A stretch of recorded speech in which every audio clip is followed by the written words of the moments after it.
Bien-aimés dans le Seigneur, bonjour, soyez bénis, bienvenue à tous. À toi, mon semblable, à toi, ma semblable, en tant qu'être humain, comme j'aime toujours le dire, c'est-à-dire à toi qui es non-croyante, sois également béni. Parce que notre Père, notre Créateur, il t'aime aussi. Il fait pleuvoir, n'est-ce pas, la pluie sur les bons et sur les méchants. Il fait luire le soleil sur les méchants et les bons. Donc, et il t'attend. Toi qui tardes encore à venir à lui. Bon début de semaine à tous. Alors, ce matin, quand je me suis réveillée, le Seigneur, par le Saint-Esprit, ne m'avait pas mis à cœur de déposer un message aujourd'hui. Et puis là, j'étais sous la douche et tout à coup, l'Esprit Saint me met à cœur de un certain nombre de choses par rapport au découragement, par rapport, n'est-ce pas, à la lourdeur qui habite plusieurs enfants de Dieu en ce moment, par rapport à la fatigue spirituelle aussi, mais surtout le découragement. Vous savez, en ce moment, l'ennemi est en train de faire des ravages, d'énormes ravages au sein de la famille chrétienne.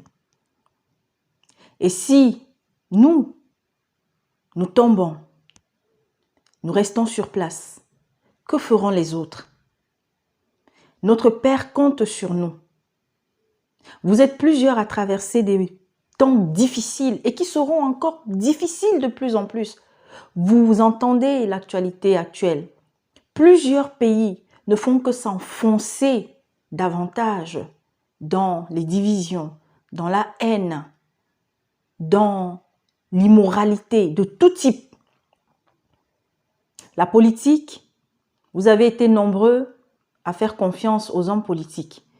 Et vous êtes nombreux chaque jour davantage à comprendre que ce n'est pas le politique qui changera ta vie. Ce n'est pas le sorcier du village. Ce n'est pas l'ancêtre que tu as passé les années à invoquer. Le marabout que tu as passé des années à aller voir. Ce n'est pas le prêtre. Ce n'est pas le pasteur. Ce n'est pas la sœur Gladys qui changera ta vie. Mais ta vie sera changée le jour où tu comprendras que ce souffle de vie que tu as, il y a, n'est-ce pas, une puissance, il y a une force. Il y a quelqu'un au-dessus de tous qu'on appelle Dieu, qui a plusieurs appellations selon les peuples, selon les langues, mais en vérité, qui est le Créateur. Et ce jour, quand tu le comprendras, cherche à mieux le connaître. Cherche à te rapprocher de ceux et de celles, de manière sérieuse, vont t'aider à chaque jour établir une relation avec lui. Mais surtout, qui t'amèneront à connaître celui qu'il a envoyé sur cette terre pour nous racheter de nos péchés, pour nous racheter de nos folies terrestres. Jésus-Christ, Yehoshua Mashiach, Yeshua. Oh, mes frères, mes sœurs, mon semblable, en tant qu'être humain, il est encore temps. Alors que le Seigneur qui m'a demandé, qui m'a inspiré de venir déposer ce message d'encouragement, continue de mettre les mots qu'il faudra dans ma bouche. Continue d'utiliser davantage ces quelques serviteurs à travers le monde, parce que nous ne sommes pas nombreux. Je ne sais pas, il y a encore beaucoup de chrétiens qui n'ont pas encore compris que ceux qui hériteront du royaume, ils ne seront pas nombreux, alors que le Créateur veut que tous nous soyons sauvés. Mais combien qui étaient zélés, combien étaient utilisés par Dieu pour accomplir un certain nombre de choses, combien qui pensaient être arrivés, n'est-ce pas, en fin de course, se sont perdus, malheureusement, en cours de course. Mes frères et mes sœurs, moi-même qui vous parle, je vous l'ai dit la dernière fois, je ne peux pas me targuer aujourd'hui, je ne peux pas me vanter aujourd'hui de dire que je sais que mon nom qui est écrit dans le livre de vie, peut-être, ne sera pas enlevé, ne sera pas effacé. C'est pourquoi je rends gloire à Dieu tous les jours de ma vie. Je n'en fais pas encore assez. C'est pourquoi je ne cesse d'invoquer le Saint-Esprit, de demander à Jésus-Christ par le Saint-Esprit d'être là pour me donner la force. Lorsque je vous dis, j'étais fatiguée depuis ce matin. C'est-à-dire que je n'avais même envie de rien faire. Mais le Seigneur, comme chaque fois, m'a revigorée et m'a donné ce message. Il n'y a même pas longtemps. Tout le week-end, toute la semaine dernière, il n'a pas arrêté de me donner des messages pour certains. Aujourd'hui, il m'a amené à interpeller une sœur qui exhorte sur YouTube, comme tant d'autres. Parce que nous sommes aussi nombreux, nous servantes, nous serviteurs, à continuer de nous égarer, à recevoir peut-être des messages qui sont pour nous, mais que nous allons venir déposer sur la tête de tout le monde. Et quand même nous recevons des messages pour tout le monde, des fois nous ne venons pas à leur donner. Alors, bon début de semaine à tous. Vraiment que ce message, ma sœur, toi qui tomberas dessus, mon frère, toi qui tomberas dessus, toi inconnu qui tomberas dessus, si tu es touché, ne le garde pas pour toi, mais partage-le. Vous savez, je n'ai pas l'habitude, j'ai toujours dit ça, de vous dire partager, partager, partager. Mais l'heure est grave. L'heure est grave. Des couples se déchirent comme jamais. Des couples d'enfants de Dieu. Des couples de serviteurs et de servantes.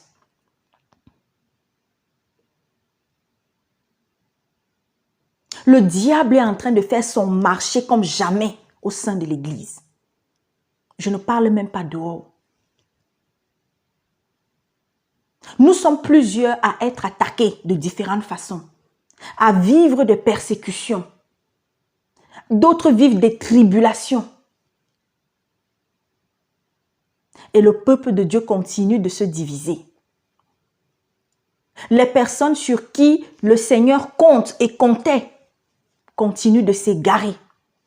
Parce qu'on laisse l'orgueil, nos égos s'exprimer. Parce que l'humilité qu'on croit avoir, en vérité, on ne l'a pas. Parce qu'on oublie ce que le Christ a vécu, ce qu'il a subi, ce qu'il a accepté, les conditions de vie qu'il a acceptées, lui qui est le prince des princes, le roi des rois. Lui qui est assis à la droite de Dieu le Père. Il est né dans une étable,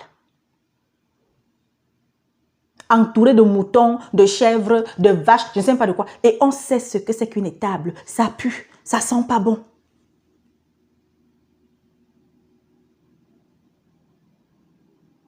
Les premières personnes qui sont venues le visiter, c'étaient les bergers. Mais Dieu aurait pu susciter tous les rois du monde, toutes les princesses, tous les princes du monde. Mais non. Dieu a montré la face de son Fils, la face du Sauveur du monde, en dehors de ses parents en premier, à qui? À des bergers. Comprenez-vous ce que ça signifie, mes frères? Dieu te choisit, toi la prostituée, t'appelle toi le bandit, toi le violeur, toi la menteuse, toi le corrompu, toi la corrompue. Dieu attend que tu te repentes. Toi qui es dans les trafics de tout type. Toi qui écrases ton peuple en tant que chef d'État, en tant que ministre, en tant que directeur, en tant que femme de tel colonel, femme de tel général, femme de ci, femme de ça, femme de chef d'État, femme de serviteur de Dieu. Oui, tu écrases. C'est-à-dire que tu viens, tu t'assois, tu es là comme la reine, je ne sais pas de quoi. Parce que tu es la femme du pasteur, tu es la femme du bishop. Vous êtes les enfants du pasteur. Vous avez fait comment dire, du pastorat un héritage perpétuel d'enfant en enfant, de femme en femme. Alors que les saintes écritures sont là. C'est simple. Mais nous refusons d'obéir. Alors, je vais nous lire un passage. Je ne serai pas très long, j'espère. Parce que comme le Seigneur, je commence toujours comme ça. Après, il ajoute encore d'autres choses. Je vais nous lire 1 Corinthiens, le chapitre 10. Je vais le lire en entier. Au nom puissant de Jésus-Christ. Frères et sœurs, je ne veux pas vous laisser ignorer que nos ancêtres ont tous été sous la nuée et qu'ils ont tous passé à travers la mer. Ils ont tous été baptisés en Moïse dans la nuée et dans la mer. Ils ont tous mangé la même nourriture spirituelle et ils ont tous bu la même boisson spirituelle. En effet, ils buvaient à un rocher spirituel qui les accompagnait et ce rocher était Christ. Mais la plupart d'entre eux n'ont pas été approuvés par Dieu puisqu'ils sont morts dans le désert. Or, ces faits sont arrivés pour nous servir d'exemple, afin que nous n'ayons pas de mauvais désirs comme eux en ont eu. Ne devenez pas idolâtres comme certains d'entre eux. En effet, il est écrit, le peuple s'assit pour manger et pour boire, puis ils se levèrent pour s'amuser. Ne nous livrons pas non plus à l'immoralité sexuelle, comme certains d'entre eux l'ont fait, de sorte que 23 000 sont tombés en un seul jour. Ne provoquons pas Christ, comme certains d'entre eux l'ont fait, si bien qu'ils sont morts, victimes des serpents. Ne murmurez pas comme certains d'entre eux l'ont fait, de sorte qu'ils sont morts sous les coups du destructeur. Tous ces faits leur sont arrivés pour servir d'exemple, et ils ont été écrits pour notre instruction, à nous qui sommes parvenus à la fin des temps. Ainsi donc, que celui qui croit être debout fasse attention à ne pas tomber. Mes bien-aimés dans le Seigneur,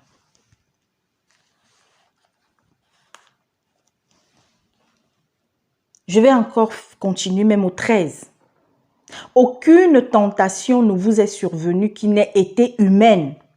Dieu est fidèle et il ne permettra pas que vous soyez tentés au-delà de vos forces. Mais avec la tentation, il préparera aussi le moyen d'en sortir, afin que vous puissiez la supporter. Et vous pouvez continuer jusqu'à la fin de ce chapitre, mes bien-aimés dans le Seigneur. Mes frères, mes sœurs, d'abord à vous qui croyez en Dieu, je vais même m'adresser à nos cousins qui ont choisi la religion musulmane. Quand je dis cousins, vous comprenez, pour ceux qui comprennent, ils comprennent. Vous n'avez qu'à remonter jusqu'à Abraham. Mais bien-aimés dans le Seigneur, à vous, mes frères musulmans, je ne dis pas frères dans le Seigneur parce que vous ne reconnaissez pas Jésus-Christ comme étant le Fils de Dieu. Mais Dieu vous a donné quelque chose. Vous êtes nombreux à véritablement vivre votre foi en Dieu le Créateur. Mais nombreux aussi êtes-vous à faire le yo-yo.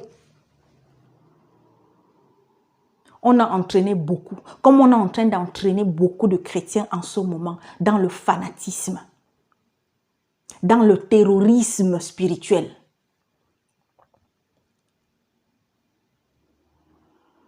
Nos prières de tous les jours,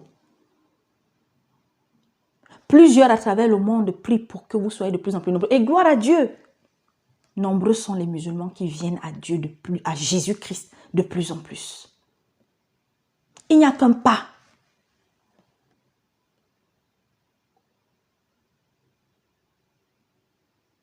Que ce soit chez les chrétiens, comme chez vous. Plusieurs mélanges. Il y a un mélange entre les traditions, les coutumes et votre foi en Dieu. Beaucoup pensent qu'ils sont plus saints que les autres. Beaucoup pensent qu'ils sont même déjà à la porte du paradis. Mais attention. Mettons véritablement la crainte de Dieu au centre de notre vie. Rapprochez-vous. Toi, chrétien, rapproche-toi de ton voisin musulman. Si tu as des... Moi, je vous dis, j'ai des amis qui me sont chers, qui sont musulmans. J'ai surtout une, c'est ma sœur. Et lorsqu'il a fallu que je partage un certain nombre de choses, un certain nombre d'exhortations, je vous dis, je n'hésite pas, je le fais. Non pas pour l'accabler, mais pour que peut-être qu'un jour, il y aura au moins une exhortation qui la touchera. Faites comme ça. Peut-être que vous allez sauver un. Peut-être que vous allez permettre qu'un ouvre les yeux. Mais comme le Seigneur aussi a dit qu'il y a des païens qui vont hériter du royaume là. N'oubliez jamais ça. Oh. Alors pour ne pas m'égarer du message que je venais déposer aujourd'hui. Vous avez entendu, relisez encore 1 Corinthiens le chapitre 10 là. Du premier verset, j'ai lu jusqu'au 13. Vous pouvez continuer. Vous êtes nombreux à avoir des fardeaux. Vous êtes nombreux à être découragés en ce moment. Plusieurs même sont découragés quand ils voient des chrétiens, quand ils voient des responsables. Ceux qui sont en charge, n'est-ce pas, de nous guider, s'égarer. Lorsqu'ils entendent toutes ces sœurs qui passent le temps seulement à être que sur leur nouvelle doctrine du dépouillement. Je ne sais pas si la notion de dépouillement est une doctrine. Je n'en sais rien.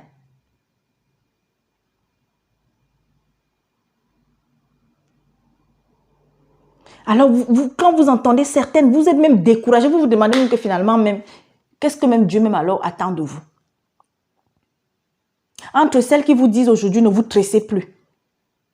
J'ai déjà déposé le message à ma soeur là. Je ne donnerai pas son nom parce que nous ne sommes pas là pour, comment dire, voilà. Que le Seigneur permette qu'elle lise, qu'elle examine et qu'elle comprenne. Entre celles aujourd'hui, vous les voyez couvertes. Vous vous demandez si elle appartient à l'autre religion là-bas ou est-ce que c'est, je ne sais pas, ou on les confond même avec les religieuses catholiques ou on les confond, je ne sais plus où on est en train d'aller. Vous les voyez là couvertes jusqu'à les oreilles fermées. Comme j'ai dit à cette sœur, lorsque je te vois, l'apparence peut tromper. Plusieurs en te voyant, on va croire que non. Est-ce que tu es une chrétienne ou je ne sais pas? Non, il ne faut pas se tresser. Il ne faut pas se parfumer. J'ai été dans le séjour des morts. Et ceux qui avaient le parfum n'ont pas hérité du roi. Mon Dieu. C'est-à-dire qu'on passe le temps à limiter Dieu à l'aspect extérieur, alors que tous les serviteurs sérieux, nos aînés, nos grands frères dans la foi, nos pères dans la foi, mais plus encore, notre maître, Rabbi, Jésus, il n'y a même pas je ne sais même pas s'il y a un chapitre entier dans la Bible où Jésus-Christ s'est attardé sur notre aspect extérieur. Je ne sais même pas s'il y a même 10 versets. Quand je parle de l'aspect extérieur, je veux parler de la tête, des cheveux et de l'habillement.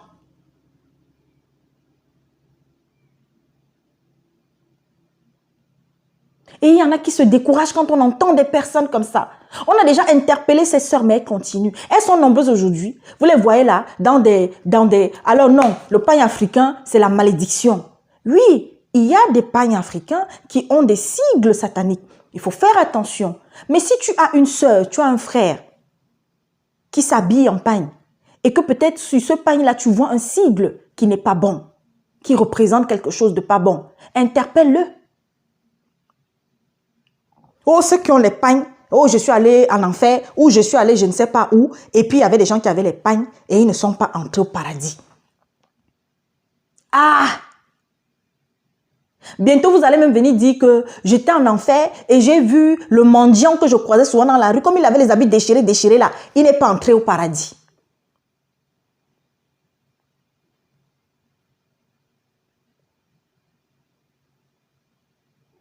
Bientôt, vous allez même dire, comme je lui ai dit dans le message, bientôt, là, même se brosser les dents, on ne va plus se brosser les dents.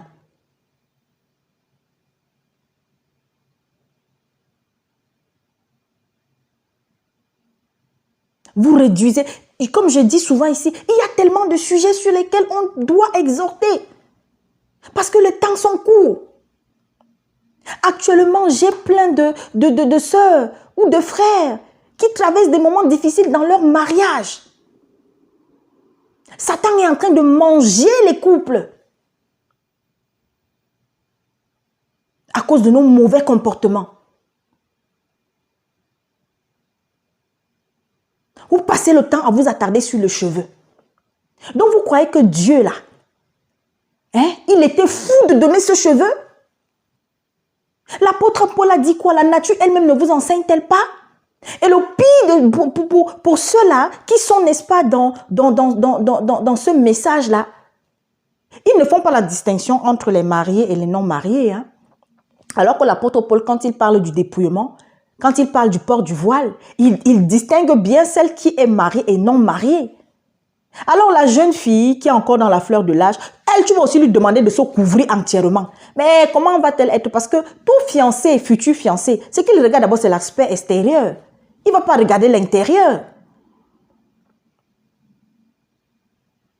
Elles, presque toutes sont mariées. Hein? Presque toutes. Et aujourd'hui, non. Elles sont recouvertes jusqu'à fermer les oreilles. Vous les voyez là, c'est avec le niqab. Bientôt, ce sera le niqab intégral. Mon Dieu. Quand on pense qu'il y a des villages, il y a des pays où il y a des égarés qui se font appeler, je ne sais pas moi, ou des indépendantistes, je ne sais pas trop quoi, qui sont des terroristes en fait, qui sont des bandits de grand chemin. Ils arrivent quelque part, hein, ils demandent aux jeunes filles, aux femmes, de se voiler entièrement, de se couvrir la tête, être habillées comme vous êtes nombreuses à être habillées là. De plus en plus. Dieu ne nous a pas quand même... Mais mon Dieu, même si tu n'es pas là à l'école, quand tu es en Christ, hein, il t'enseigne. Chaque jour davantage, tu deviens intelligent. Vos visions même là que vous avez là. Mais examinez. Et quand vous examinez, demandez au Seigneur qu'il vous donne l'intelligence.